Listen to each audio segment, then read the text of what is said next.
আমার খেতলালের ভাইয়েরা, জয়পুরহাটের ভাইয়েরা কেমন আছেন আপনারা সবাই? আলহামদুলিল্লাহ, আল্লাহর রহমতে অনেক ভালো আছি, ভালো থাকতে চাই। যদি আপনারা শেষ পর্যন্ত keep quiet, keep silent, pin পতন নীরব হয়ে থাকবেন তো ইনশাআল্লাহ। মুসলমানদের স্বভাব হচ্ছে যখন যেমন পরিস্থিতি তখন তেমন ব্যবহার। যদি বাঘের মতো গর্জন দলে গর্জন দিব, যদি চুপ থাকতে হয় চুপও থাকবো, ঠিক কিনা বলেন? শেষ পর্যন্ত পরিবেশটা আমরা ঠান্ডা চাই। আচ্ছা, আপনাদের এখানে মাদ্রাসা যেটার উদ্যোগের প্রোগ্রাম, মাদ্রাসা আসলে কোন দিকে? ডান সাইডে। ছাত্ররা হাফেজ হয়েছে, অনেক পড়াশোনা করছে। শুরুতে কিছু কথা বলে দোয়া করে দিই, আল্লাহ আমার প্রত্যেকটা ছাত্র ভাইকে দায়ী হিসেবে কবুল করুক, আলেম হিসেবে কবুল করুক। এই মাদ্রাসাকে আল্লাহ তাআলা ইসলামের দুর্গ হিসেবে কবুল করুক, আমিন। আচ্ছা, বিশেষ করে আজকে মাহফিলকে বাস্তবায়ন করবার জন্য সবচেয়ে বেশি শ্রম দিয়েছে আমার কলিজার টুকরা যুবক ভাইরা। শ্রম তো তারাই দিবে, কারণ যুবকরা ভালোবাসে আসিফ হুজুরকে, আসিফ হুজুর ভালোবাসে যুবকদেরকে। আমি যে তোমাদের কত ভালোবাসি আই কান্ট এক্সপ্লেইন, আমি ব্যাখ্যা দিতে পারবো না। তবে হ্যাঁ, আজকে যত কথা বলবো, যত আয়াত বলবো, যত হাদিস থাকবো, যুবকদের জন্য কিছু স্পেশাল কথা আজকে অবশ্যই থাকবে। বলেন সবাই ইনশাআল্লাহ। আমার মুরব্বী আব্বাজান, যুবক ভাইরা, আপনারা সবাই ঠিক আছেন তো? সবাই একটা কাশি দেন দেখি, একটা তাকবীর দিবেন। লিল্লাহি তাকবীর। যারা মাদ্রাসায় পড়ছেন ছাত্র ভাইয়েরা, আমার অনেক ছোট হবেন আপনারা, সবাইকে আমি স্নেহ দিয়েই বলছি। দেখেন, মাদ্রাসায় পড়লে অনেকে বলবে যে কি খাবি রে বড় হয়ে। আচ্ছা, আমি কি না খেয়ে মরে গেছি? আচ্ছা, আসতে কেন, না খেয়ে মরে গেছি? আমার আব্বাকে অনেকে বলতো যে, আমার আব্বার নাম হচ্ছে নাজির আহমদ, তো বলতো নাজির তোর ছেলের মেধা অনেক ভালো, অনেক ভালো ছাত্র, মেধা প্রচুর, ওকে মাদ্রাসায় পড়াস না, অন্য লাইনে পড়াও, ভালো কিছু করবে। আমার আব্বা বলেছে আল্লাহ যা খাওয়াচ্ছে তাতেই আলহামদুলিল্লাহ, আমার ছেলে কামাই করলেও আলহামদুলিল্লাহ, না করলেও আলহামদুলিল্লাহ, তবে আমার ছেলেকে আমি দুনিয়ার জন্য নয় আল্লাহর জন্য ওয়াকফ করতে চাই। সেই যে আল্লাহর চিন্তা আল্লাহ তাকে দিয়েছেন। আচ্ছা, ওই চিন্তায় আজকে আমার বাপ কি আপনাদের চিন্তায় হেরে গেছে না জিতে গেছে? আমি আপনাদের একটা কথা ওপেনলি বলছি, আজকে আল্লাহ তাআলা আমাদেরকে যে সম্মান দিয়েছে, ওয়াল্লাহি আল্লাহর নামে শপথ করে বলছি, একজন এমপি মন্ত্রীর সম্মান ওই পরিমাণ হয় না। এমপিদের সম্মান, ক্ষমতা আছে স্যালিউট, ক্ষমতা নাই জুতার বাড়ি। আচ্ছা, আপনারা দেখবেন খেতলালের ভাইয়েরা, জয়পুরহাটের ভাইয়েরা, দেখবেন যে যখন কোনো মন্ত্রী তার দায়িত্বে বসে, ক্ষমতার পদে আসে, দেখবেন পুলিশ তাকে স্যালুট করে একটা হাত দিয়ে একটা পা দিয়ে। কথা কি ঠিক আছে যুবক ভাইরা?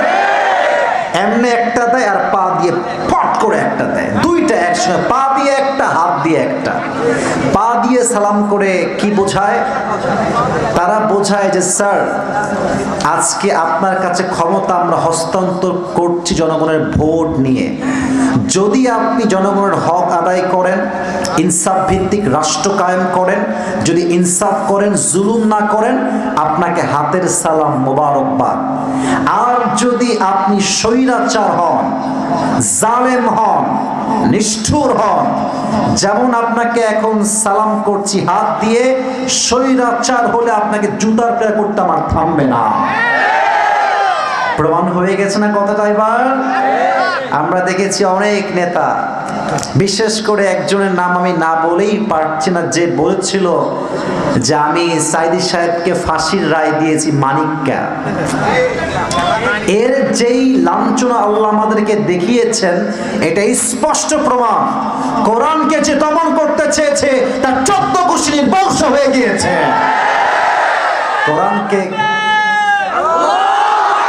কোরআনকে কেউ থামাতে পারে নাই, কেউ থামাতে পারে নাই, বরং কিয়ামত পর্যন্ত কেউ থামাতে পারবে না। আমাদের কথা একটা, আমাদের কথা স্পষ্ট কথা, যে আমরা যতদিন বেঁচে আছি, বাঁচি আর মরি কোরআনের পক্ষেই বাঁচবো, কোরআনের জন্যই আমরা বলবো ইনশাআল্লাহ। কোরআনের জন্য বাঁচতে এবং মরতে সবাই রাজি আছেন তো ইনশাআল্লাহ? আল্লাহ কবুল করুন, সকলে পড়া আমিন। তবে হ্যাঁ, এই জমিনে ইনশাআল্লাহ কালেমার পতাকা একদিন পট পট পট পট করে উঠবে। আমি জয়পুরহাটের ভাইদেরকে কিছু কথা বলবো, ভূমিকাতে রাগটা করবেন না তো আপনারা কেউ? ওরে ভাই জোরে কোন রাগটা করবেন নাকি ভাইয়া? আগামীতে আমরা এই দেশে কোন নারী নেতৃত্ব দেখতেই চাই না।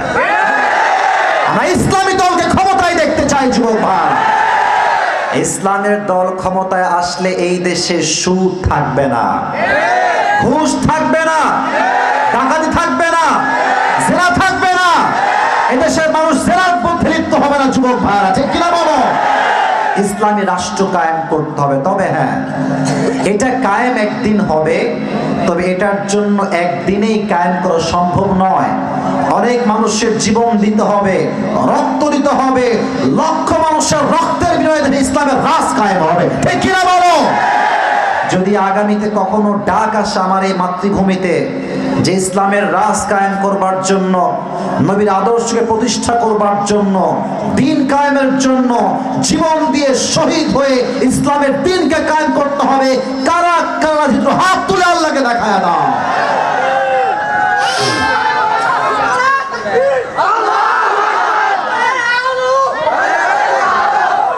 আপনাদের কোনো সাউন্ড নাই, বাঘের বাচ্চা লাগবে, সবাই একটা কাশি দেন। আমি দিচ্ছি, আপনারা সবাই স্লোগান দেন। প্রথম স্লোগান দিবেন বিবাহে তোর বিয়ে ক্যান্সেল রে, তোর সাউন্ড নাই।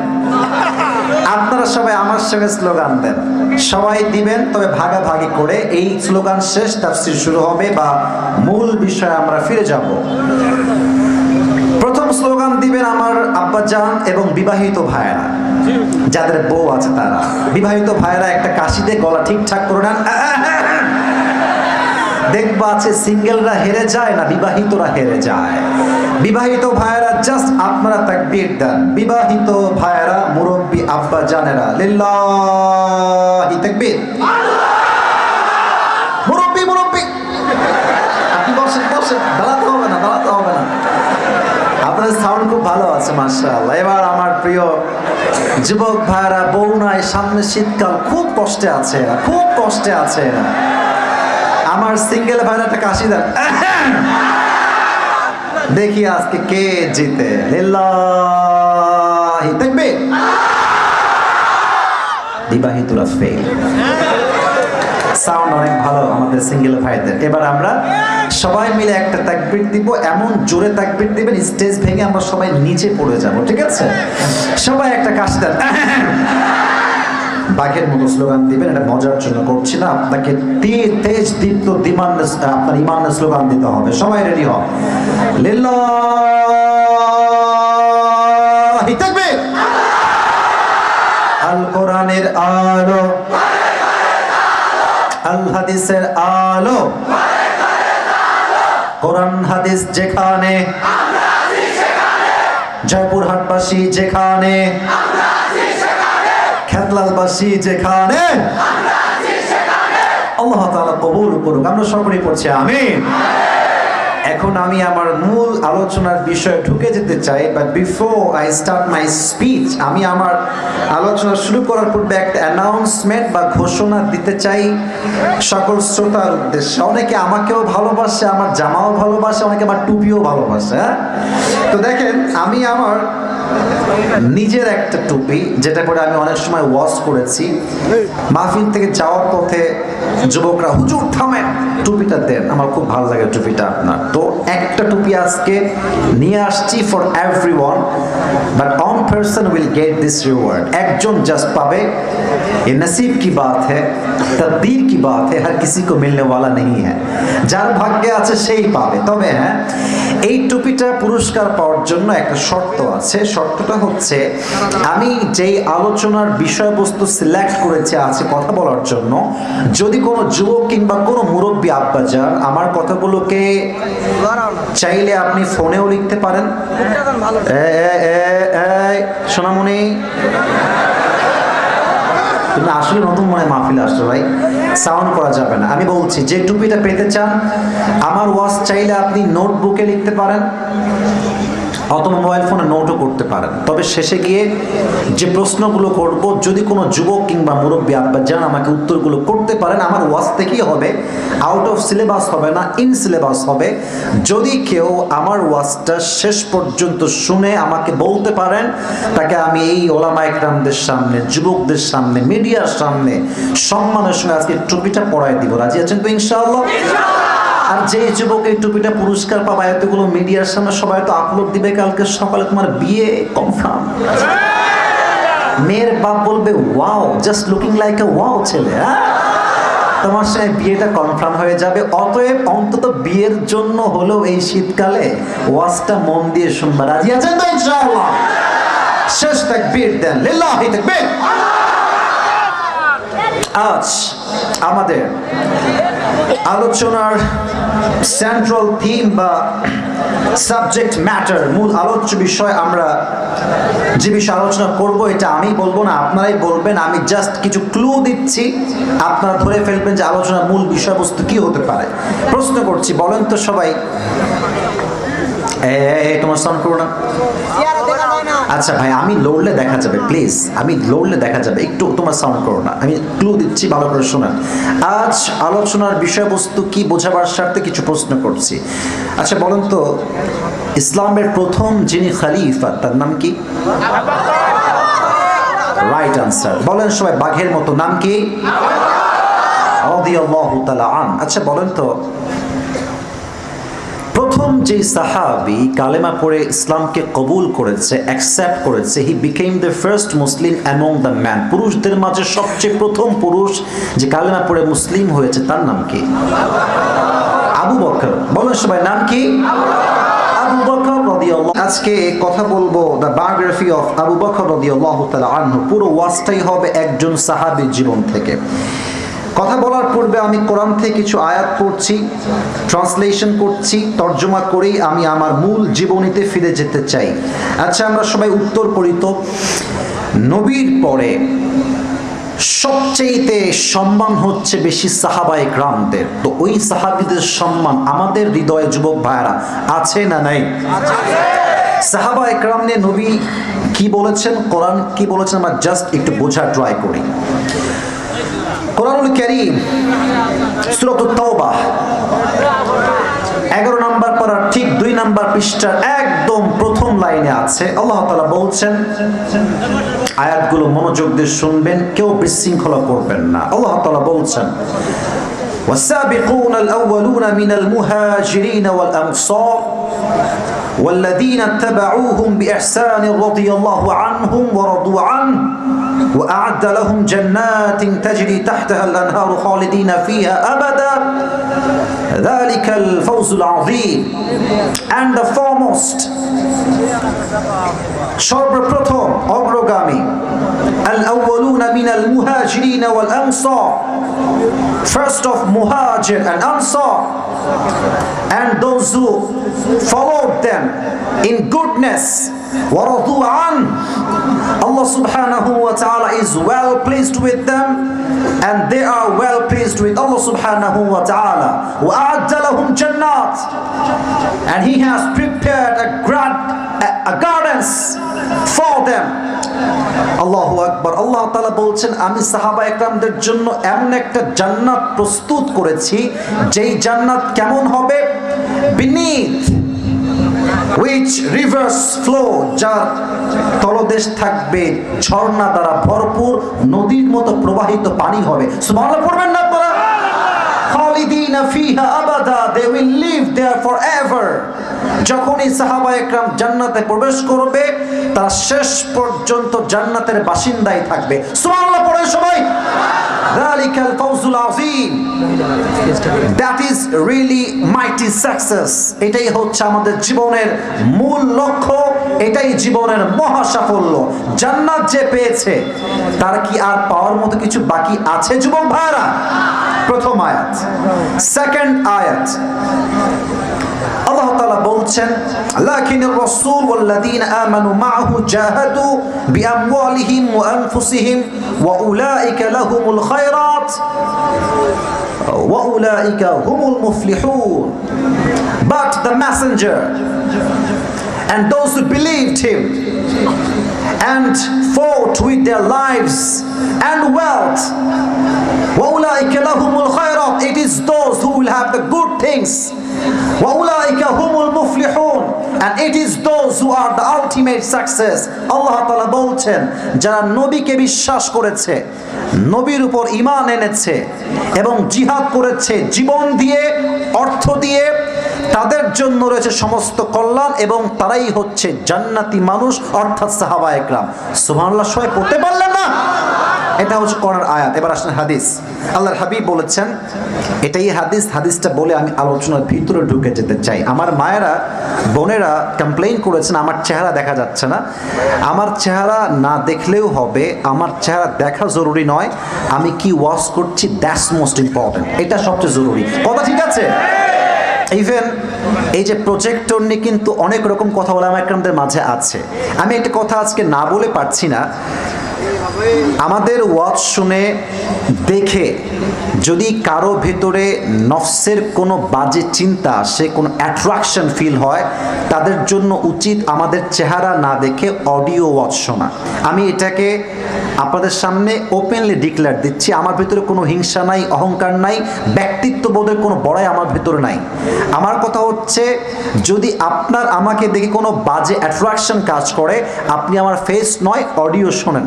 যদি অডিও শুনেও কোনো মায়া আসক্তি কাজ করে, অডিও শোনাও জায়েজ নাই, বরং আপনি তাকে শুনবেন, তাকে দেখবেন, যাকে দেখলে আপনার আকর্ষণ কম, হেদায়াত আসে বেশি। ঠিক কিনা বলেন? প্রিয় বোন, মায়েরা, আমি আপনার কাছে ক্ষমা চাচ্ছি, যতটুকু আছে মাইক্রোফোন কম আছে, খুব বেশি নেই। আপনারা একটু ধৈর্য ধারণ করে যা ওয়াজ শোনা যায় অডিও তো ফোকাস করেন, চেহারা দিকে ফোকাস করবেন না। আল্লাহ আমাদেরকে বোঝার তৌফিক দিক। সকলেই পড়া আমিন। আকরিমু আসহাবি ফাইন্নাহুম খিয়ারুকুম। আল্লাহর হাবিব বলেছেন, রেসপেক্ট মাই কম্প্যানিয়ন, তোমরা আমার সাহাবায়ে কেরামকে সম্মান করো। ফাইন্নাহুম খিয়ারুকুম, because they are the best of you, তারা তোমাদের মাঝে সবচেয়ে সেরা। তারপরে তারা যা তারপরে আসছে, তারপরে তারা যা তারপরে আসছে। সুম্মা ইয়াযহারুল কাযিব, তারপরে মিথ্যা প্রকাশিত হবে। অতএব এর দ্বারা বোঝা যায় নবীর পরে সবচেয়ে স্ট্যাটাস বেশি, সবচেয়ে সম্মান বেশি তারাই হচ্ছে সাহাবায়ে কেরাম। সুবহানাল্লাহ পড়েন। এবার একটা প্রশ্ন করছি, সবাইকে উত্তর দিবেন, যদি জানেন বলবেন, না হয় কোনো কথা নাই, ওয়াজ শুরু হচ্ছে এখন থেকে। আবু বকর রাদিয়াল্লাহু তাআলা আনহুর নাম শুধুমাত্র আবু বকর নয়, একটা লকব বা উপাধি আছে। কে বলতে পারে? Right answer. আমি সবার থেকে শুনতে চাই, আবু বকরের একটা উপাধি, তার নাম কি? সিদ্দিক। মানে কি? কে বলতে পারে? সত্যবাদী বললেই এটার ব্যাখ্যা এনাফ হবে না, যথেষ্ট হবে না, এটা ব্যাখ্যা আছে। সিদ্দিক হচ্ছে সে, আগে বোঝেন তারপরে আমার থেকে বুঝে নেন। সিদ্দিক মানে হচ্ছে সেই ব্যক্তি যে সত্য গ্রহণে, সত্য প্রকাশে কোনো আপোষ করে না, তার নামই হচ্ছে সিদ্দিক। ঠিক কিনা বলেন? এই দেশে বড্ড অভাব আছে, আমরা সত্য কথা বলতে জেলকে ভয় পাই, হক কথা বলতে আমরা জুলুমকে ভয় পাই। বাট আবু বকর এমন একজন সাহাবী, সমস্ত কাফেরদের সামনে ইসলামের কথা বলতে তার চুল পরিমাণ কাঁপতো না। ঠিক কিনা বলেন? সিদ্দিক উপাধি কেন হয়েছে এর পেছনে লম্বা একটা হাদিস আছে, ঘটনা বলছি, মনোযোগ দেন সবাই আমার ওয়াজের দিকে। সবাই একটা কাশি দেন তো দেখি, সবাই একটা তাকবীর দেন তো দেখি, লিল্লাহি তাকবীর। আবু জেহেলের নাম শুনছেন আপনারা সবাই? একবার আসছে নবীর কাছে, নবীজি মসজিদে হারামে বসে আছে, এসে বলছে, নবীজি আচ্ছা মুহাম্মদ, তোমার কাছে কি নতুন কোনো সংবাদ আজকে আছে, নতুন কোনো খবর? বলছে অবশ্যই আছে। বলছে কি আছে বলো দেখি। বলছে আজ শেষ রাতে 12টার পরে আমার কাছে জিব্রাইল আসলো, এসে বলল, আসুন ইয়া রাসূলুল্লাহ, আপনাকে আজকে ভ্রমণে নিয়ে যাব। প্রথমে আমি গেলাম বাইতুল মাকদাস ফিলিস্তিনে, ওখানে গিয়ে 2 রাকাত নামাজ পড়লাম। 2 রাকাত নামাজ পড়ে আমি গেলাম আরশে আজিমে, আল্লাহর সঙ্গে সাক্ষাৎ করলাম, জান্নাত দেখলাম, জাহান্নাম দেখলাম, এবং ঠিক ফজরের নামাজের পূর্বে দুনিয়ায় আসলাম এবং সাহাবায়ে কেরামদেরকে নিয়ে ফজরের নামাজটা বা জামাত আমি ইমাম হয়ে আদায় করলাম। এদিকে তো সুবহানাল্লাহ নাই কারো, নাকি পড়ো না সবাই সুবহানাল্লাহ। বলছে আয় হায় কি কয়, এতদিন যা বলেছে তা তো মানা যায়, বাট এখন যা বলে তা তো মানাই যায় না, অসম্ভব। বের হয়ে আসছে, তাই বলছে মুহাম্মদ তুমি আমাকে যা যা বললা এটা কি আমি মানুষের মাঝে এভাবে বলতে পারবো? যা যা তুমি আমাকে বলেছো, বলছো অবশ্যই বলবা, কোনো সমস্যা নাই, যা শুনেছ তাই বলবা। এবার আবু বকর ওই দিক থেকে আসছে নবীর কাছে, এবার আবু জেহেলও বের হয়েছে নবীর কাছ থেকে, রাস্তায় দুজনে দেখা হয়ে গিয়েছে। এবার আবু জেহেল বলছে ইয়া আবু বকর তাআল, এদিকে আসো আবু বকর, একটা কথা আছে তোমার সাথে। বলছে কি কথা, আমাকে বলো। বলছে আচ্ছা আমাকে বলো তো, আমার কথা বুঝতে কোনো সমস্যা হচ্ছে না তো আপনাদের যুবক ভাইরা মুরব্বীরা? সাউন্ডটা বাড়ায় দাও। আজকে ওয়াজ হবে, শেষ পর্যন্ত হবে, যদি কেউ ওয়াজের মাঝখানে উঠে যায় ও লুঙ্গি টাইনা ধরে বসায় দেওয়া লাগবে যুবক ভাইরা, ঠিক কিনা বলো? পুরো বছরে একটা দিন মাহফিল, কোন যুবক উঠলে আমাকে দেখায় দিবেন, ওকে বসায় দেওয়ার দায়িত্ব আমাদের সবার, দোয়া করে আমরা বাসায় যাব, ঠিক কিনা বলো? সাউন্ড বাড়ায় দাও, আমি যেন মনোযোগ দিয়ে ওয়াজটা করতে পারি। তো দেখা হচ্ছে আবু জেহেল সঙ্গে আবু বকরের দেখা। আবু জেহেল বলছে আচ্ছা আবু বকর একটা প্রশ্ন করছে, আমাকে বলো তো উত্তরটা কি হবে। বলছে বলো কি কথা। বলছে আচ্ছা কেউ যদি মক্কার থেকে বাইতুল মাকদাস যেতে চায় তার সময়টা কত লাগবে, কতদিন সময় সে যাবে? আবু বকর বলছে অ্যাটলিস্ট 2 মাস তো লাগবে। জয়পুরহাটের ভাইরা কয় মাস লাগবে? 2 মাস। বলছে তাই সত্য, তুমি একমত তো? বলছে হ্যাঁ একদম একমত, অ্যাটলিস্ট 2 মাস লাগবে। বলছে আচ্ছা কেউ যদি তোমাকে বলে যে আমি মক্কার থেকে বাইতুল মাকদাস গিয়েছি জাস্ট 2 মাসের, এই জাস্ট এক রাতের ভেতরে, ডু ইউ বিলিভ দ্যাট? তোমার কি বিশ্বাস হয়? তুমি কি বিশ্বাস করো? বলছে definitely no. The answer is definitely no, আমি বিশ্বাস করি না। আবু জেহেল বলছে তোমার বন্ধু নবীজি বলেছেন, তুমি কি বিশ্বাস করো? আবু বকর সঙ্গে সঙ্গে সুর চেঞ্জ, বলছে যদি আমার নবী বলে থাকে লা ইন কানা ক্বালা যালিক লা সাদাক, আমার নবী যদি এই কথা বলে থাকেন তিনি নিঃসন্দেহে সত্যই বলেছেন। নবীজি এবার বলে আবু বকর এদিকে আসো, তোমার নাম আজ থেকে জাস্ট আবু বকর নয়, তোমার নাম আবু বকর সিদ্দিক, যে সত্য গ্রহণে সত্য প্রকাশে কোনো দ্বিধাবোধ করে না যুবক ভাইরা, ঠিক কিনা বলো? বিশ্বাস বড় দামি জিনিস, যে বিশ্বাস নিয়ে আজকালকার মেয়েরা যুবসে খুব খেলতেছে এরা। ইভেন দেখবা আজকাল কিছু মেয়ে বের হয়েছে বিয়ের সময় চরিত্র নয় টাকা দেখলে টাকলাকে ওরা বিয়ে করে ফেলে যুবক ভাইরা। এরকম মেয়ে বাংলাদেশের যুবক ভাইরা আছে না নাই? ও আমার মুরব্বী আব্বা জানরা একটু আমার দিকে তাকান, আমি আপনাদের পায়ে হাত রেখে বলছি আমার মুরব্বী আব্বা জান, মেয়েকে বিয়ে দেওয়ার সময় দেখবেন না যে কার কত বাড়ি, কার কত টাকা, কার কত বড় চাকরি, চাকরির আগে দেখবেন তার চরিত্র কত ভালো।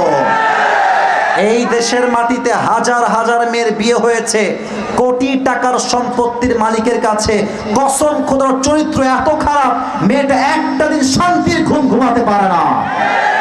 আর যেই বাবা বিয়ের সময় মেয়ের জন্য টাকাওয়ালা নয় চরিত্রবান যুবকের সন্ধান করেছে, আল্লাহকে সাক্ষী রেখে বলছি তার মতো বিজয়ী বাবা আর দ্বিতীয় কেউ হতে পারে না। তবে আমার প্রিয় বোনদেরকে আমি বলছি, প্রিয় বোন আমার, বাপ ঠিক হলে হবে না, আপনাকে ঠিক হতে হবে। এই মেয়েদের আজকাল রুচি এত খারাপ, দাড়িওয়ালা চরিত্রবান 5 ওয়াক্ত নামাজি পছন্দ হয় না, গাঞ্জাখোর দেখলেই ফিদা হয়ে যায়। এই মেয়েগুলো আবেগে পড়ে বিয়ে করে, বিয়ের 2 মাস পরে এমন বাস খায় মাজার হাড্ডি সোজা হয়ে যায়। আমার বোন আমি আপনাকে বড্ড শ্রদ্ধা করি, বড্ড ভালোবাসি, এখানে হাজার হাজার যুবকরা আসছে, যেই যুবক শীতকালে 5 ওয়াক্ত নামাজ ফজর সহ বা জামাত আদায় করে আব্বা যান, এর চাইতে বেস্ট অপশন, বেটার অপশন আপনার মেয়ের জন্য আল্লাহর জমিনে দ্বিতীয় আর কেউ হতে পারে না। অতএব বিশ্বাস রাখতে হবে, বিশ্বাস থাকলে সম্পর্ক থাকে, বিশ্বাস নাই সম্পর্কও নাই, ঠিক কিনা বলেন? আবু বকরের নাম জাস্ট আবু বকর নয়, তার নাম হচ্ছে সিদ্দিক। আচ্ছা দ্বিতীয় প্রশ্ন করছি, এটা অনেকে জানেন না অনেকে জানেন, আমার চোখে চোখ রাখেন, প্রশ্ন করছি জবাব দেন। আচ্ছা প্রিয় ভাইরা, আবু বকরের একজন মেয়ে ছিল, কে বলতে পারে নামটা কি? তো জোরে কম না, নামটা কি? এবার দেখা যায়, বলেন সবাই নামটা কি? আয়েশা রাদিয়াল্লাহু তাআলা আনহা। একটা অবাক করার তথ্য দিচ্ছি, আবু বকর রাদিয়াল্লাহু তাআলা আনহু, he is not just a friend of prophet. নবীজির শুধু বন্ধু নন তিনি, যেমন বন্ধু তিনি, at the same time Abu Bakr নবীজির শ্বশুরও বটে। সুবহানাল্লাহ পড়েন আপনারা। তবে নাস্তিকরা একটা কথা বলে, আপনার নাউজুবিল্লাহ একটু জোরে বলবেন আমার কথা বলার পর, নবীর শ্রদ্ধার স্বার্থে। নাস্তিকরা আবার নবীর চরিত্র খারাপ, তাই নবীজি আয়েশাকে 6 বছর বয়সে বিয়ে করেছে। এইদিকে নাউজুবিল্লাহ জোর আছে, এইদিকে নাই। What is this? সবাই বলেন নাউজুবিল্লাহ। আমি স্পষ্ট ভাষায় বলছি, জয়পুরহাটের ভাইয়ারা, নবীর মতো চরিত্রবান যুবক আল্লাহর জমিনে দ্বিতীয় আর কেউ হতে পারে না। আচ্ছা, আমার চেহারার দিকে তাকান তো আব্বাজান, যুবক ভাইয়ারা। এই যে আমার মুখে, এটা কি দেখেন তো সবাই? দেখা যাচ্ছে এবার এটা কি? আচ্ছা, আমাকে আব্বাজান তাকায় কম তো, আমাকে দেখে কি দাড়িতে খ্যাত লাগতেছে? এদিকে না শুনে এদিকে শুনি না, আমাকে খ্যাত লাগতেছে? আনস্মার্ট লাগতেছে? আমার কথা দাড়ি রেখে যে আমাকে পছন্দ করবে সে আমার বউ হওয়ার যোগ্যতা রাখে, আর যে আমাকে নবীর সুন্নাহ দেখে পছন্দ করতে চায় না, কসম খোদা, সে আমার বউ হওয়ার কোনো যোগ্যতা রাখে না। দেখেন, আমি আপনাকে হাদিসগুলো বোঝাই। আম্মা জান আয়েশার বয়স মাত্র 6, বিয়ে হয়েছে 9 বছর বয়সে, বিয়ে করে বাসায় তুলেছে।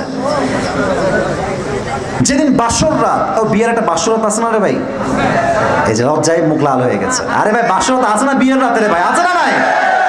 বাসর রাত নবীজি আসছেন আয়েশার ঘরে। হাদিসগুলো খুবই মজার, যদি মনোযোগ দিয়ে শুনতে পারেন। এসে বলছে, আয়েশা, আগেই পড়েন সবাই মন খুলে সুবহানাল্লাহ। ওরে ভাই, একটু মন খুলে কর না সুবহানাল্লাহ। একবার সুবহানাল্লাহ কইলে জান্নাতে একটা গাছের মালিক হয়ে যাবেন আপনি। এই যে একটা গাছের মালিক হয়ে গেল, আবার পড়েন সুবহানাল্লাহ, আরেকবার কোন সুবহানাল্লাহ। এসে বলছে, আয়েশা একটা কথা বলছি শোনো। আয়েশা, তোমাকে আমি আজকে প্রথম দেখছি না, তোমাকে আমি এর আগেও দেখেছি। আয়েশা বলছি, ইয়া রাসূলুল্লাহ, আগে দেখেছেন? আমি তো আজকে ফার্স্ট টাইম আপনার সামনে আসলাম। নবীজি বলছে, তোমাকে আমি আগে বাস্তবিক জীবনে দেখি নাই, আল্লাহ তাআলা স্বপ্নের মাধ্যমে তোমার এই রূপবতী চেহারা আমাকে দেখিয়ে দিয়েছে আগের থেকে। কেমনে দেখেছেন আমাকে একটু বলেন? বলছে, আমি একদিন ঘুমিয়েছিলাম, ঠিক তাহাজ্জুদের সময় জিবরাইল আসলেন, ঘুমের মাঝে, স্বপ্নের মাঝে। দেখলাম জিবরাইল ওই দূরে দাঁড়িয়ে আছে। আমি গেলাম জিবরাইলের কাছে, তো গিয়ে দেখলাম যে তার ঠিক ডান দিকে একজন মেয়ে বসে আছে, লাল রেশমি রুমালের চাদর দিয়ে তার পুরো চেহারাটা ঢাকা, ঘোমটা দিয়ে ঢাকা। আমি বললাম, ইয়া জিবরাইল, মান হাদিহিল মারআ, এই মেয়েটা আসলে কে? আয়েশার ব্যাপারে জিবরাইল বলছে, নবী আপনি খুলেন, দেখেন এই মেয়েটা আসলে কে। যখন তিনি চেহারার নেকাবটা বা এই যে ঘোমটা তুলেছেন, চাঁদের মতো একটা সুন্দর চেহারা নবীর সামনে ভেসে উঠেছে। নবীজি বলছেন, কে? বলছে, হাদিহি আয়েশা বিনতু আবি বকর রাদিয়াল্লাহু তাআলা আন, এটা আবু বকর একজন সুযোগ্য কন্যা আয়েশা। সুবহানাল্লাহ। নবীজি বলছেন, জিবরাইল, আল্লাহ আসলে কি চায় আমার সামনে? এই মেয়ের চেহারা কেন আসলো, আমাকে আগে ব্যাখ্যা দেন। জিবরাইল ডাক দিয়ে বলছেন, ইয়া রাসূলুল্লাহ, ইয়া হাবিবাল্লাহ, আল্লাহ তাআলা চান আপনি তাকে আপনার বউ হিসেবে কবুল করে নেন। কোন সুবহানাল্লাহ। বলছে, তাই নাকি? এই স্বপ্ন দেখেই ঘুম ভেঙে গেছে। ওরে ভাই, বিয়ের স্বপ্ন দেখলেও ভাল লাগে, বিয়ে করলেও ভাল লাগে। আরে কথা কোন ঠিক কিনা রে ভাই? নবীজি এখন ভেজাল আছে এখানে, কিছু কথার ব্যাখ্যা জানতে হবে। হুজুর আমার, মনে করেন আমার বন্ধু, উনি আমার সিনিয়র বাবার বয়সে, আমি জানি, I know that very well, but you know just you have to consider him as a friend.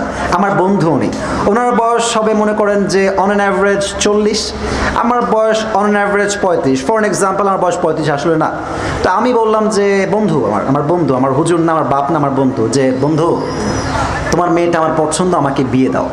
বলো, তোর মতো বুইড়া খাটার সঙ্গে আমি বিয়ে দেবো কেন রে? তুই তো বুইড়া রে। কথা কি বোঝা যায় যুবক ভাই? বলো বলো বলো।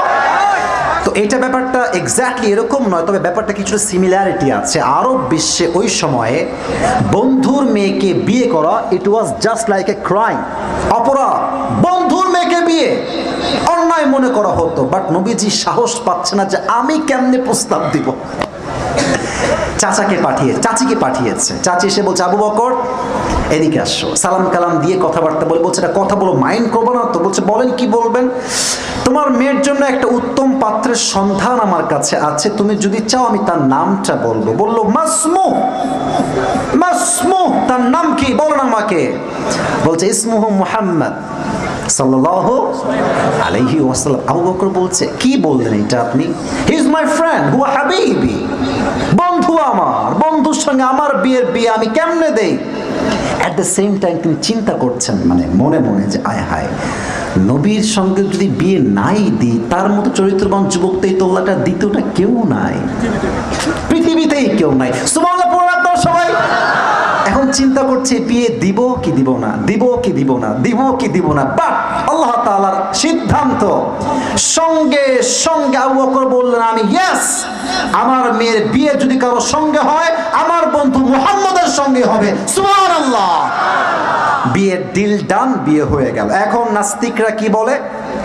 এটা কিন্তু যুবক ভাইয়েরা একদম কান খাড়া করো, মুরব্বী আব্বা যান কানটাই খাড়া করো। নাস্তিকরা বলে নবীর চরিত্র খারাপ, তাই তিনি বাল্য বিবাহ করেছেন। আপনারা কি একমত? ইয়েস নাকি নো?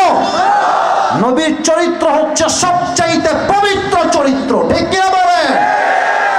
যদি টুপিটা পেতে চান, এখন তিনটা কারণ বলছি, একদম মেমোরাইজ করে নেন, মুখস্থ করে নেন। এক নাম্বার কারণ, হুজুর হচ্ছেন আমার জাস্ট হুজুর বা বন্ধু, এটা একটা সম্পর্ক।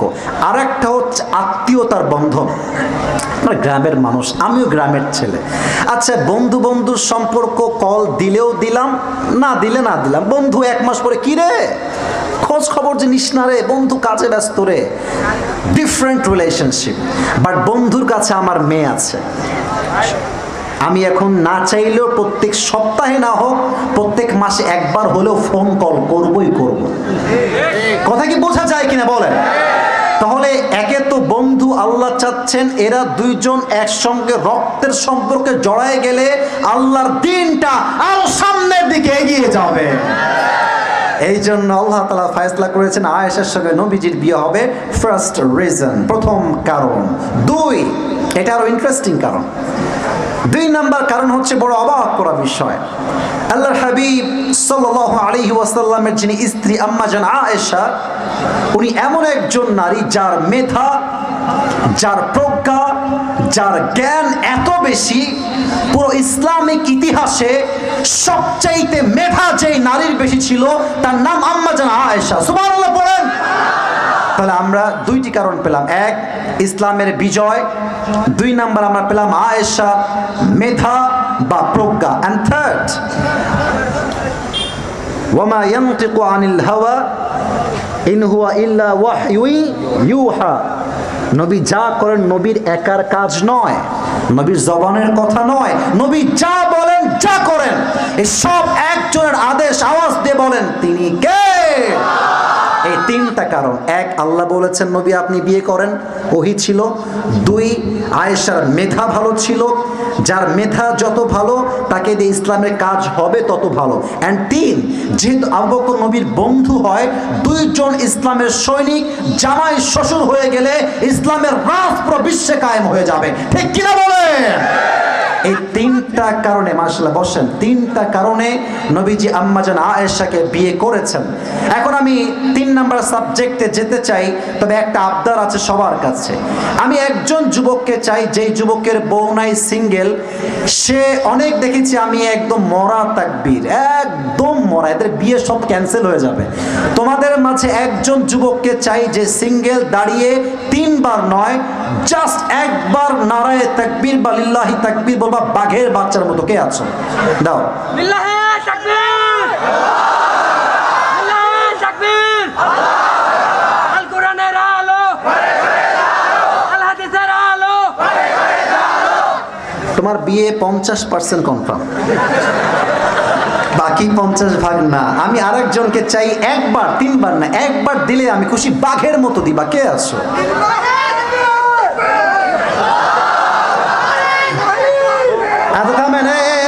তুমি এদিকে আসো, এদিকে আসো, এদিকে আসো, এখানে আসো, দাও এদিকে আসো।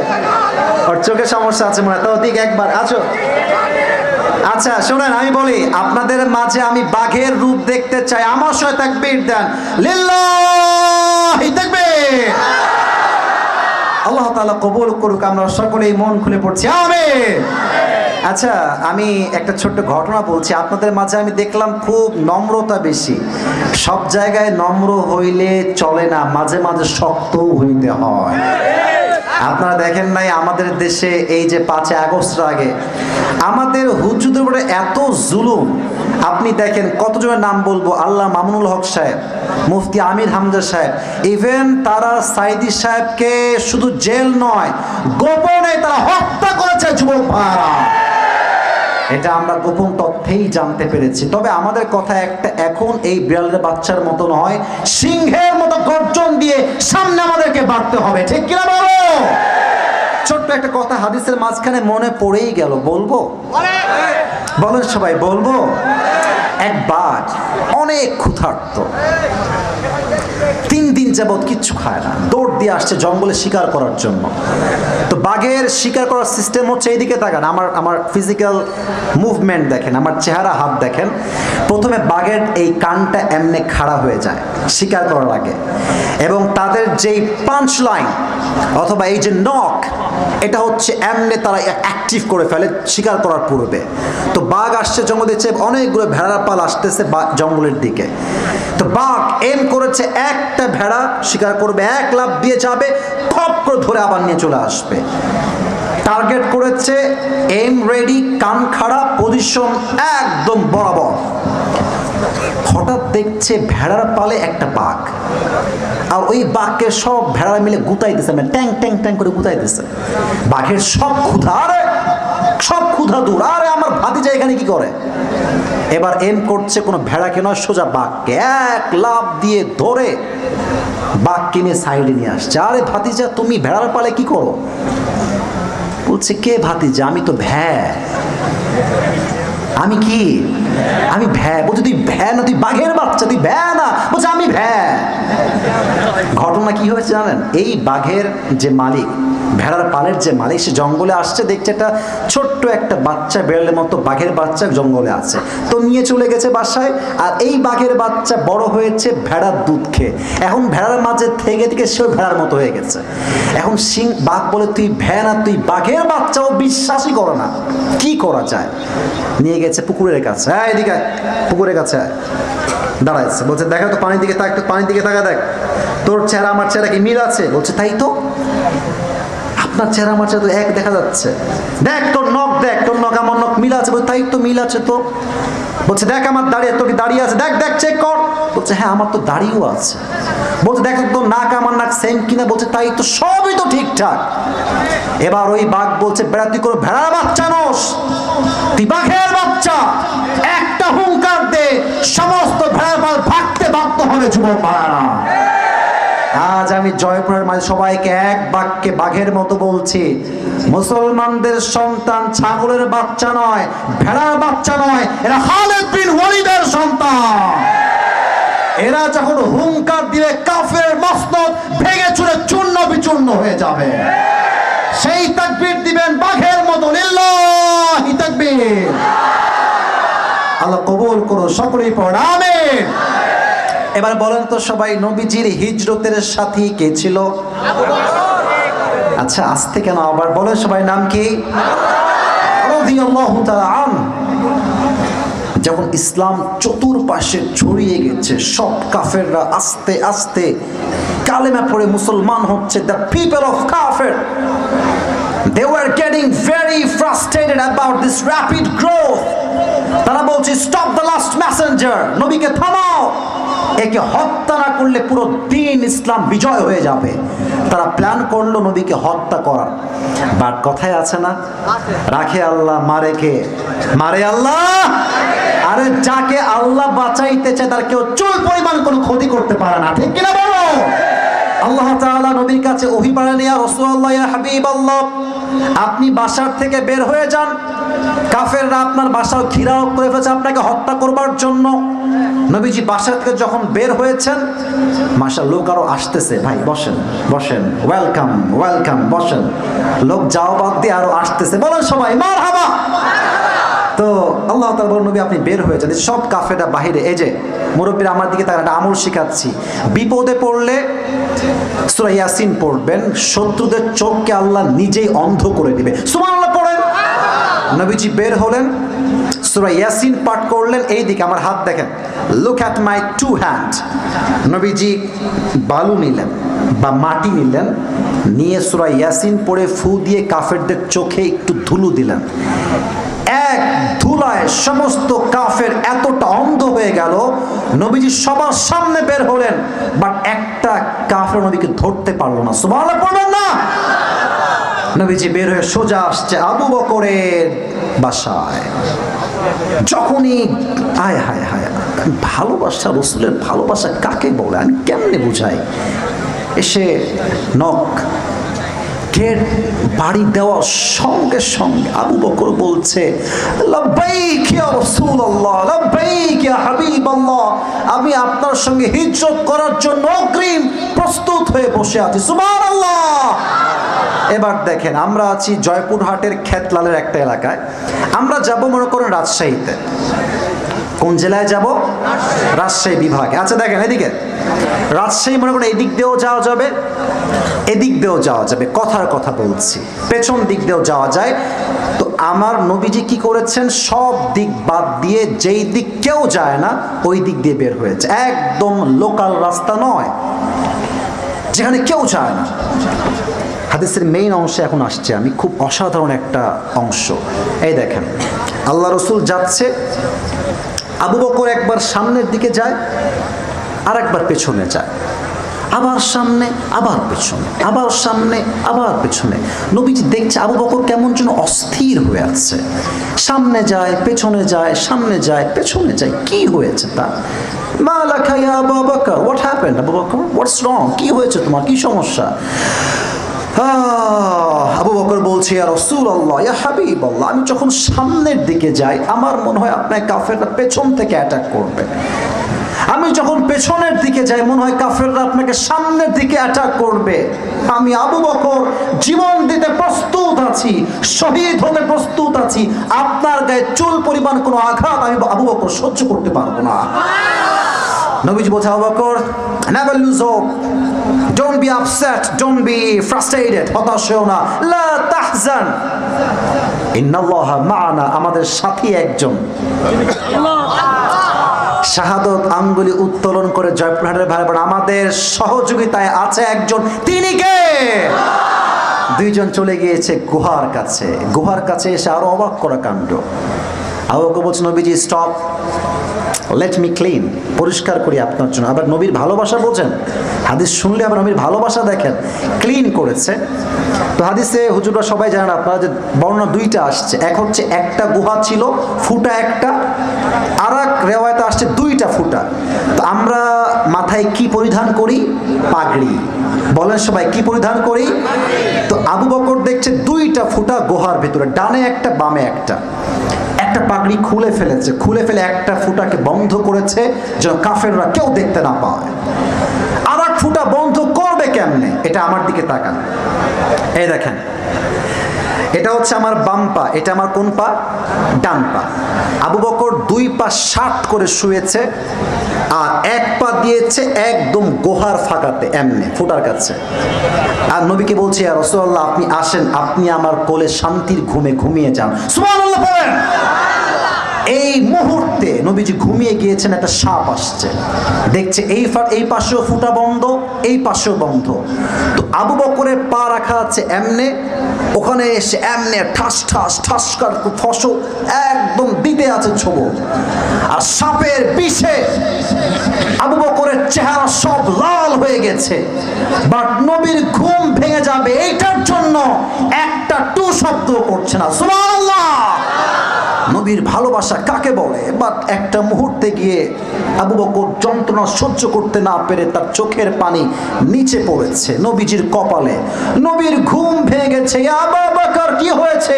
তোমার চেহারা লাল কেন? তোমার রক্তগুলো লাল কেন হয়ে আস? বলছে, ফিদাকা আবি ওয়া উম্মি ওয়া কলবি ওয়া রূহি ইয়া রাসূলুল্লাহ, হে নবী, আপনার জন্য আমার জীবন প্রাণ সব উৎসর্গ, আমাকে সাপে আঘাত করেছে। আল্লাহু আকবার। অতএব আমাদের শিক্ষা একটা, নবীর জন্য জীবন দিতে প্রস্তুত, নবীর সম্মানকে আমরা রক্ষা করেই ছাড়বো। রাজি আছো? হাত তুলে আল্লাহকে দেখায় দাও। আল্লাহ কবুল করুন, সকলে পড়া আমিন। আচ্ছা, রাত 12টা বেজে পার হয়ে গিয়েছে, তাই হয়তো বা আপনারা চাচ্ছেন ওয়াজটা শেষ হয়ে যাক, নাকি? শোনেন, একটা কথা বলি আপনাদেরকে, জয়পুরের ভাইরা, আমাদের মাহফিলের পরিস্থিতি সব ঠিকঠাক আছে, সবই ওকে আছে, তবে একটা কথা মাথায় রাখবেন, সবাই কিন্তু ওয়াজ শুনতে আসে না, কিছু লোক শুধু বক্তার চেহারা দেখতে আসে, আবার কিছু লোক শুধু ভাজা খাইতে আসে। বাট এখন যারা দাঁড়িয়ে আছে, এখন যারা বসে আছে, প্রায় 1 ঘন্টা পার, 12টা 5 বাজে, এখন যারা বসে আছে এরাই হচ্ছে আসল কোরআন প্রেমিক মানুষ, ঠিক কিনা? যারা আগাছা কাটা এরা কেটে গেছে। এখন আমরা যারা আছি, আমরা ওয়াদা করছি দোয়া না করে, পুরস্কার না নিয়ে এই জমির একটা যুবক আর কেউ ছাড়বে না, ঠিক কিনা বলো? শেষ হাদিস বলছি, এটাই আমার শেষ হাদিস। আচ্ছা বলেন তো, এই যে রাত বাজে 12টা, এখন তো আল্লাহ আমাদের কাউকে দেখছেন না, তাই না? কেউ তো দেখছেন না, নাকি? আচ্ছা, আমরা যাই করি, যাই শুনি, যাই বুঝি, সবকিছু দেখে একজন, তিনি কে? যাদের হৃদয়ে আল্লাহর ভয় আছে, তারা কোনো দেশের টাকা পাচার করে বিদেশের মাটিতে পাঠাইতে পারবে না, ঠিক কিনা বলো? আমাদের আল্লাহ ওলি যিনি পালিয়ে গিয়েছেন আমাদের পাশে, ওনার স্বামীর কাছে, কি নাম ওনার স্বামীটার? মোদি সাহেবের কাছে পালিয়ে গিয়েছেন। তো উনি আমাদের দেশ থেকে যত রিজার্ভ চুরি করেছেন, পুরো দেশটাকে উনি দেউলিয়া বানায় দিয়েছেন, যুবক ভাইরা, ঠিক কিনা বলো? আচ্ছা, ঢাকায় একটা বিশাল বড় মেট্রো লেন আছে, আপনারা সবাই শুনেন নাই? ট্রেন। উনি কি বলেছিলেন যে 1 বছর লাগবে, কত কোটি লাগবে আমি আর বললাম না, বাট সেই বাজেট কমে আমি শুনলাম মাত্র 20 কোটি বা তারও কমে পুরোটা ঠিক হয়ে গেছে। তাহলে আপনি বোঝেন যে এই 15 বছরে কত বিলিয়ন ডলার দেশের বাইরে পাচার হয়েছে। তবে ওদের কথা শুনলে মনে হবে, ইয়ার ইয়ে তো अभी क्या अभी जन्नत से दुनिया में भाग क्या ही है यार। আমাদের কাউয়া কাদের একটা আছে না, এর কথা শুনলে মনে হয় জুতা দিয়ে পিটা, যুবক ভাইরা একেবারে। এরা আমাদের নেতা হয় কেন? যোগ্যতা তাদের ভালো না, যুবক ভাইরা, ঠিক কিনা বলো? কোন যোগ্যতা দেবে নেতা হওয়ার জন্য নয়, আমি এটা বিশ্বাস করি। তো আমার কথা হচ্ছে, দেখেন, আল্লাহর ভয় যার হৃদয়ে আছে, সে রাষ্ট্রের 1 পয়সা কখনো চুরি করতে পারবে না, ঠিক কিনা বলো? সাইদি সাহেব বলতেন যে আমাদেরকে আওয়ামী ভাইয়েরা গালি দেয় মৌলবাদী বলে। কি বাদী? এই যে কথা শেষের দিকে, শেষ ভালো যার সব ভালো তার, বলেন আমরা কি বাদী? তো উনি বললেন যে আমরা রাগ করি না, কারণ মৌল আসছে মূল থেকে। মূল মানে হচ্ছে আল্লাহ, মূল মানে হচ্ছে আল্লাহ রসুল, মূল মানে কিতাব, মূল মানে সুন্নাহ। যারা আমাদেরকে মূলবাদী বলে এরা সব আগাবাদী। বলেন তো সবাই, যুবক ভাইরা, আগার শক্তি বেশি না মূলের শক্তি বেশি? তা আমরা আছি সব মূল, গোড়া একদম মূলে, আর তোমরা আছো গাছের ডালে। উনি বলতেন বেশি বাড়াবাড়ি কইরো না, 16 কোটি জনগণ মিলে একদম মূল থেকে একটু নাড়া দিবে গাছের ডালে, মামুর বাড়ি দিল্লি গিয়ে পড়বা, ওই দিল্লিতে গিয়েই পড়েছে। তো যার হৃদয় আল্লাহর ভয় থাকবে, সে ইসলামকে ভয় করে, আল্লাহকে ভয় করে, একটা টাকা চুরি করতে পারবে না, ঠিক কিনা বলো? তার সবচেয়ে উত্তম এক্সাম্পল হচ্ছেন আবু বকর রাদিয়াল্লাহু তাআলা আনহু। ওনার কাছে একবার তার স্ত্রী আসছেন, ডাক দিয়ে বলছে, আবু বকর, আপনার সন্তানরা সারিদ খেতে চায়। সারিদ আরব বিশ্বের সবচেয়ে দামি খাবারের নাম হচ্ছে সারিদ। রাষ্ট্রের কোষাগারে লাখ লাখ আশরাফ দিনার পড়ে আছে। রাষ্ট্রের প্রধানমন্ত্রী, the prime minister Abu Bakr রাদিয়াল্লাহু তাআলা আনহু, তিনি বলছেন আমি মাফ চাই, সারিদ যে খাওয়াবো এই পরিমাণ সম্পদ আমি আবু বকর প্রধানমন্ত্রীর কাছে নাই। Could you imagine that? তাকওয়া কাকে বলে, আল্লাহর ভয় কাকে বলে? তো বউ বলছে, রাগ করবেন না, রাষ্ট্রের কোষাগারে তো অনেক টাকা আছে, আপনি তো সেটা দায়িত্বশীল, কয়েক টাকা নিয়ে আমাদেরকে দেন না, আমরা সারিদ কিনে খাই, সন্তানরা খাক। কি জবাব তিনি দিয়েছেন! বলছে, তুমি আমাকে কিয়ামতের দিন আল্লাহ যে ধরবেন না এই গ্যারান্টি দাও, আমি টাকাটা নিয়ে আসছি। সুবহানাল্লাহ পড়বেন না আপনারা? বলছে মাফ চাও, আমি মাফ চাই, আমি পারবো না, বের হয়ে গেছে। প্রায় 2 থেকে 3 মাস পরে উনি বাসায় আসছেন, আবার তার বউ ছোট্ট একটা প্লেটে সারিদ নিয়ে আসছে, নেন সারিদ খান। আরে সারিদ কই থেকে আসলো? আমি তো টাকা দেই নাই। ওনারা বউ বলছেন আপনি প্রত্যেক মাসে যে হাত খরচ আমাকে দেন, টাকা বাঁচিয়ে বাঁচিয়ে এই সারিদটা আমি আমার সন্তানদের আবদারের জন্য কিনেছি। উনি খেলেন, এখন হাদিস শেষ হয় নাই, সোজা খেয়ে বের হয়ে গেছে। মজলিসে শুরা সব সাহাবা একরামকে এক জায়গায় বসিয়ে বলছে, সাহাবা একরাম শোনো, আমার বেতন যা আছে কমিয়ে দাও, কমাও আমার টাকা, কারণ স্পষ্ট প্রমাণ হয়েছে আমার সংসার এর চাইতে কম টাকায় চলে যাবে। সুবহানাল্লাহ পড়বেন না আপনারা? অতএব আবু বকর আদর্শে যে দেশ গড়বে তাকেই আমরা দেশের প্রধানমন্ত্রী হিসেবে দেখতে চাই, ঠিক কিনা বলেন? আর উনি মুরব্বী মুরব্বী, আয় হায় হায়, বসে পড়ো বসে পড়ো, যুবক ভাইরা তোমরা বসে পড়ো। আচ্ছা আমি বুঝে গেছি 12টা বেজে পার, রাত করা যাবে না। আমি শুধু একটা কথা বলি, উনি মারা গিয়েছেন 634 সাল। বলেন সবাই কত সাল? 34 সাল। এবং ওনার মারা যাওয়ার পরে ওনাকে আল্লাহ তাআলা নবীর পাশেই সম্মানিত করেছে। সুবহানাল্লাহ পড়বেন না আপনারা সবাই? এবার যারা দাঁড়িয়ে আছেন তারা একটু বসে পড়েন, যারা দাঁড়িয়ে আছেন তারা, এই যে ভাইয়ার আপনারা বসে পড়েন, এই তো শেষ তো, তাই বসে পড়েন। আরে জয়পুরের মানুষ তো আমরা ভদ্র ঘরের সন্তান, ঠিক কিনা বলেন? বসে পড়েন। আমরা এখন যেই ওয়াদা করেছি সে ওয়াদার দিকে আগাই। একজন যুবক সামনে আসছো, আচ্ছা না মার দিতাম তোমরা দুইটা একেবারে।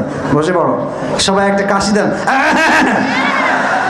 একটা তাকবীর দিবেন সবাই, লিল্লাহি তাকবীর। আমি এখন পুরো ওয়াজের সারাংশ জাস্ট সারসংক্ষেপ বলছি। যে মুরব্বী বা যেই যুবক পুরস্কার পেতে চান, নিজেকে প্রস্তুত করেন পুরস্কার পাওয়ার জন্য। আজকে আমরা যেই সাহাবীর জীবন থেকে কথা বলেছি, সবার মুখ থেকে শুনতে চাই সেই সাহাবীর নাম কি ছিল? আবু বকর রাদিয়াল্লাহু তাআলা আনহু। আমি প্রশ্ন করছি, সবাই জবাব দেন। উনি ইসলামের কত নাম্বার খলিফা? 2 নাম্বার না প্রথম? পুরুষদের মাঝে সবার আগে ইসলাম যে কবুল করেছে তার নাম কি ছিল? আচ্ছা 2 নম্বরে বলেছিলাম ওনার নাম জাস্ট আবু বকর নয়, ওনার একটা লকব বা উপাধি আছে, সেটা কি? সিদ্দিক। মানে জাস্ট সত্যবাদী নয়, সিদ্দিক মানে হচ্ছে যে সত্য গ্রহণে সত্য প্রকাশে কোনো আপোষ করতে চায় না, ঠিক কিনা বলো?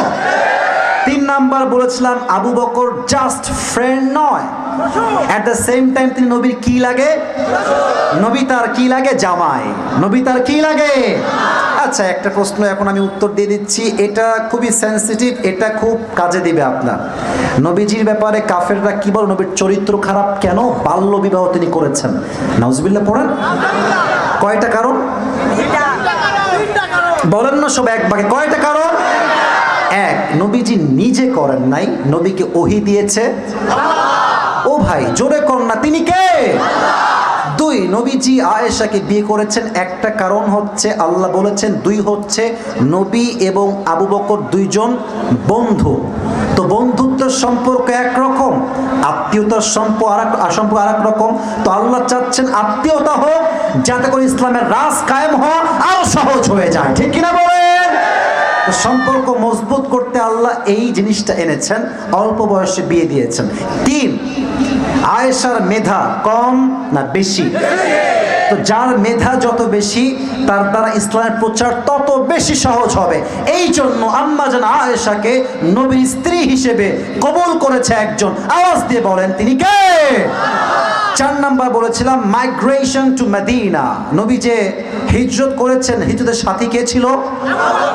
এখানে জাস্ট একটা কথাই জিজ্ঞেস করব, হুব্বে রাসূল বা নবীর ভালোবাসা কাকে বলে? আপনি বলবেন আবু বকর প্রমাণ করেছেন নবীর জন্য জীবন দিতে হবে, বাট নবীর সম্মানের চুল পরিমাণ কোনো আঘাত লাগতে দেওয়া যাবে না, ঠিক কিনা বলেন?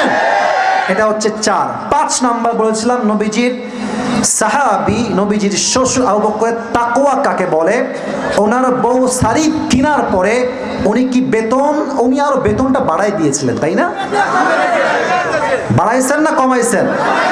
কেন কমিয়েছেন? কারণ উনি বুঝে গেছেন আমার এই জিনিসটা কেউ না দেখলেও দেখে একজন, তিনি বলেন সবাই তিনি কে? এটাই বলে দিস ইজ কল্ড তাকওয়া। যার হৃদয়ে আল্লাহর ভয় আছে সে চুরি করতে পারে না, ঠিক কিনা বলো? যাদের হৃদয়ে আছে আল্লাহর ভয় তারা কভু পথ ভুলে যায় না। আল্লাহর প্রেম ছাড়া এই দুনিয়ায় কারো কাছে কোনো কিছু চায় না, ঠিক কিনা বলেন? রাতের আধারে যারা সিজদাতে রয়, দু চোখের অশ্রুতে নদী যেন বয়। ছলনার হাত ছানি যতই আসুক, ছলনার হাত ছানি যতই আসুক, পেছনে ফিরেও সে তাকায় না। যাদের হৃদয়ে আছে আল্লাহর ভয় তারা কভু পথ ভুলে যায় না। আল্লাহর প্রেম ছাড়া এই দুনিয়ায় কারো কাছে কোনো কিছু চায় না, ঠিক কিনা বলেন? তাহলে তার হৃদয়ে ভয় ছিল এক সত্তা, আওয়াজ দিয়ে বলেন সেই সত্তাকে। পাঁচটা বিষয়কে এনাফ রাখলাম। কোন যুবক আমি প্রশ্ন করলে উত্তর দিতে পারবা বলে সাহস আছে, স্ট্যান্ড আপ, দাঁড়িয়ে যাও। 1 2 3 4 a lot of people দাঁড়িয়ে গেছে, মাশাআল্লাহ। এখানে আমি একটা কথা বলি সবাইকে, যে আগে দাঁড়াবে তার হক সবচাইতে বেশি। কথা ঠিক আছে যুবক ভাইরা? তবে একটা বিষয় আমি বলি, একটা পিচ্চি দাঁড়িয়েছে, ওই দেখেন বামে পিচ্চি, is like just like kid, baby টাইপের। তা আমি দেখেছি তুমি এই যে কালো কোটি পরা, আমার বিশ্বাস ও পারবে, কারণ আমার বিশ্বাস জয়পুরের মানুষ অনেক মেধাবী মানুষ, ঠিক কিনা বলো? তুমি পারবা তো ইনশাআল্লাহ? আসো তোমরা বসো, তোমাদের সুযোগ দিব, সে না পারলে তোমাকে সুযোগ দেওয়া হবে। আসো, দৌড় দাও। আরে ইয়ার জোর সে আও, দৌড় কে আ যাও। হ্যাঁ, ওই জায়গা নাই নাকি রে বাবা, এই পাশ দিয়ে জায়গা নাই। আচ্ছা, আমরা সবাই একটা কাশি দেয়, জোরে হবে। সবাই একটা তাকবীর। সোনামণি তুমি বসে পড়ো, কই যাও তুমি? তাকবীর দেন সবাই মিলে, লিল্লাহি তাকবীর। একটু হ্যান্ড মাইকটা রাখেন, হ্যান্ড মাইকটা, এই যে হ্যান্ড মাইকটা আছে না, ওই যে ওখানে মনে আছে, একটু খুলে বাচ্চার হাতে দেন। বাচ্চা কোন পাশে আসবে? এই পাশে। আপনি এখান থেকে সাইডে, ওকে এখানে দেন, এই যে এখানে দেন ওকে, বাচ্চাকে। এই যে এই পাশে আসো বাবু, এই যে এই পাশে আসো। তোমরাও রেডি থাকো, ও না পারলে তোমাদেরকে দিব। আচ্ছা বসবে, ওরা বসবে, ওরা ওকে নিবে তো, তাই ক্যামেরা ঠিক করছে। সবাইকে একটা, কোনো ভয় নাই, আরে আমরা সব বাঘের বাচ্চা এখানে বসে আছি, ঠিক কি বলো? সালাম দাও সবাইকে, আসসালামু আলাইকুম। এটা অন করো, টার্ন অন দ্য মাইক, এটা অন করতে হবে তো। মাশাআল্লাহ, আসসালামু আলাইকুম ওয়া রাহমাতুল্লাহ। আপনারা আসলেই মরা। আবার সালাম দাও জোরে সোরে। আসসালামু আলাইকুম ওয়া রাহমাতুল্লাহ। ওয়ালাইকুম আসসালাম ওয়া রাহমাতুল্লাহি ওয়া বারাকাতুহু। প্রিয় ভাই, তুমি আমাকে বলো তো, আজকে আমরা যে সাহাবীর জীবন থেকে কথা বলেছি, সার সংক্ষিপ্ত কথা, সাহাবীর নাম কি ছিল? হযরত আবু বকর রাদিয়াল্লাহু আনহু। মারহাবা বলেন। I forgot to mention the rule, নিয়ম বলতে ভুলে গেছি। ওকে আমরা সুযোগ দিব 3 times, 3 বার। পারলে পারলো, না পারলে নাই। দ্বিতীয় কথা হচ্ছে, ও যখনই উত্তর দিয়ে দিবে, জাস্ট টু মোটিভেট হিম, জাস্ট টু অ্যাপ্রিসিয়েট হিম, তাকে উদ্বুদ্ধ করতে, শক্তি যোগাতে সকল শ্রোতারা এক বাক্যে বলবেন মারহাবা। বলেন একবার, লেটস গেট প্র্যাকটিস টুগেদার, বলেন সবাই মারহাবা। তাহলে আবু বকর জীবনী আমরা বলেছি। বলো আবু বকরের একটা উপাধি কি ছিল? কেউ বলবেন না? হ্যাঁ, কি ছিল আবু বকরের উপাধি? কি ছিল নামের শেষে? হাতে বলেন না, আপনারও পারবে, হাতে উঠায় বলো। ভয় নাই রে ভাই, কোনো ভয় নাই। কি? সিদ্দিক। সিদ্দিক মানে কি? হ্যাঁ, তোমরা বলো, না পারলে আমি দিব, সমস্যা নাই তো, নাও পারতে পারে, সমস্যা নাই। সিদ্দিক মানে কি? যে সত্য গ্রহণে, সত্য প্রকাশে কোনো আপোষ করে না, 1 নম্বরে ফেল করছে। আরো 2 বার সুযোগ যুবক ভাইরা আছে না নাই? আগেই পারবে না, বাদ দেন, ওকে নামান, এটা করেন না। দেখা যাক পারে কিনা, দোয়া করে আল্লাহকে তৌফিক দান করুক, আমরা পড়ি আমিন। আচ্ছা, তুমি আমাকে বলো তো বাবু, নবীজি যে আম্মা জান আয়েশাকে বিয়ে করেছেন অল্প বয়সে, এর কয়টা কারণ বলেছিলাম? 3টা। মারহাবা বলেন সবাই এবার। 3টা কারণ। একটু হাতটা একটু উপরে নাও, হ্যাঁ, এভাবে রাখো। 3টা কারণের 1 নাম্বার কারণ কি ছিল? ভয় নাই, বলো। ভয় করছে হালকা, তবে পারবে, পারবে। আগে চিল্লা না, তাকবীর দেন, লিল্লাহি তাকবীর। তুমি একটা কারণ বললেই তুমি পাস, না বয়স খুবই কম। বলো একটা কারণ, বলো। একটা কারণ হচ্ছে আল্লাহ তাআলা নিজে ওহী দিয়েছেন, বিধায় তিনি বিয়ে করেছেন। সুবহানাল্লাহ পড়েন আপনারা সবাই। আচ্ছা, তুমি 2 বার আটকালা। 3 নাম্বার বিষয় তোমাকে আমি জিজ্ঞেস করছি, বলো তো নবীজির হিজরতের সাথী কে ছিল? হযরত আবু বকর রাদিয়াল্লাহু আনহু। এবার মারহাবা বলেন। উনি এই হিজরত করতে গিয়ে আমাদেরকে কি শিক্ষা দিয়েছেন? খুবই সহজ কিন্তু এটা। নবীর জন্য জীবন দেব। হ্যাঁ, তবু হ্যাঁ, চুপ করে থাকেন, বলছে কিন্তু অর্ধেক বলে ফেলেছে। তবু নবীর সম্মান রক্ষা করে। মারহাবা বলেন। আরে ভাই, যা বলছো কোনো বড় আলেম না, হাফেজ না, বিশাল বড় কোনো মানে গ্রহণযোগ্য ব্যক্তি না, বয়স খুবই কম। ও যা বলবে তাই তো নূরুন আলা নূর। মারহাবা বলেন। আচ্ছা, তোমাকে শেষ কথা বলছি, এটা পারলেই তুমি পাস, খুবই সহজ করে দিচ্ছি। তুমি বলো, আবু বকরের হৃদয়ে এই যে একটা চিন্তা, ওনার যে বেতন উনি করেছেন, এটা কি উনি কমিয়েছেন না বাড়িয়েছেন? আপনার কেউ বলবেন, ওই বলবে কমিয়েছেন, বাড়াইতে পারতেন। বলেন, বা থামেন, বলো কেন বাড়িয়েছেন, কমাইছেন কেন? আল্লাহর ভয়। মারহাবা বলেন। উনি চাইলে বেতন বাড়াতে পারতেন, কমিয়েছেন কেন? আল্লাহর ভয়। কারণ আল্লাহ তাকে বিচারের কাঠগড়ায় দাঁড় করাবে, এই ভয়ে তিনি রাষ্ট্রের 1 পয়সা চুরি করে নাই। ঠিক কিনা বলেন? আল্লাহ তাআলা ওকে কবুল করুন, সকলেই পড়া আমিন। 2 বার আটকাইছে, তবু পেরে গেছে। তোমরা যারা দাঁড়াইছিল সবাই দোয়া থাকবে, ভালোবাসা থাকবে। এই সোনামণি বসো, ওখানেই বসো। আমি দোয়া, তোমার নামটা কি বলো দেখি? সাজ্জাদুল হোসেন সৌরভ। সৌরভ, আল্লাহকে ইসলামের খাদেম হিসেবে, দায়ী হিসেবে কবুল এবং মঞ্জুর করুন, সকলেই পড়া আমিন। তোমার টুপিটা খুলে এই টুপিটা তোমাকে পরাই দিয়ে আসো। হুজুর একটু আপনি আসলেও ভালো হয়, একটু যদি সোবতের জন্য, বরকতের জন্য। আচ্ছা, মাশাআল্লাহ। আচ্ছা, আমিও দাঁড়াই। কেউ কি মারহাবা বলবেন না জোরে সোরে? আচ্ছা, মাশাআল্লাহ। হুজুর আপনারা ধরেন, একটু ধরেন। মাশাআল্লাহ, মাশাআল্লাহ, মাশাআল্লাহ। মারহাবা বলেন সবাই। আল্লাহ তাআলা ওকে কবুল করুন, সকলে মন খুলে পড়া আমিন। এই মাইকটা রেখে এখানে বসে পড়ো, এখানেই বসে পড়ো বাবু। আমরা ভেবেছিলাম হয়তো বা পারবে না, বাট একটা বিষয় কি জানেন, আপনি সাহস জোগালে একজন না পারা মানুষও পেরে যায়। ঠিক কিনা বলেন? অনেক দাঁড়ায় আছেন, অনেকে দাঁড়ায় থাকেন, যারা ওই পাশে দাঁড়ায় থাকেন সমস্যা নাই। দোয়ার সময় একটা আপনার ধরো ধরো ধরো ধরো ধরো ধরো ধরো, বসো বসো। দোয়া করা ছাড়া যাওয়া যাবে না। দোয়া করো যাই, 2 মিনিট সময় নেব, দোয়া করো। শোনেন, দোয়ার সময় কেউ মোবাইল ফোন বের করবেন না, কেউ উঠে গেলে বসায় দিবেন। মোবাইল ফোন বের করা মানে আমার সঙ্গে বেয়াদবি নয়, এটা দোয়ার সঙ্গে বেয়াদবি হবে। ঠিক কিনা বলেন? একজনও দোয়ার সময় সেলফির জন্য ভিড় করবেন না। আমি যখন দোয়া করে নেমে যাব, আপনি আসেন আমার কাছে, আমি কোনো কড়া মাইন্ডের মানুষ না, হাতও মিলাবো, সুযোগ থাকলে ছবিও তুলবো, ইটস অ্যালাউড। বাট দোয়ার সময় একটা যুবক কোনো বিশৃঙ্খলা করবেন না। রাজি আছেন তো ইনশাআল্লাহ? আল্লাহ তাআলা কবুল করুক। আমরা সকলেই মন করে পড়ছি আমিন।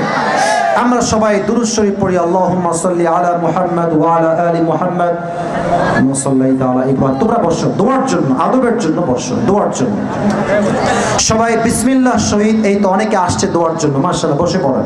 সকলে বিসমিল্লাহ শহীদ 3 বার সূরা ইখলাস পড়েন। বিসমিল্লাহির রহমানির রহিম। কুল হুয়াল্লাহু আহাদ। বিসমিল্লাহির রহমানির রহিম। প্রিয় ভাইরা, মাদ্রাসার জন্য প্রোগ্রাম, অনেকে দান করেছেন, অনেকে দূর দূরান্ত থেকে আসছেন। আমরা সবার জন্যই আজকে মন খুলে দোয়া করে দেবো। সবাই রাজি আছেন তো ইনশাআল্লাহ?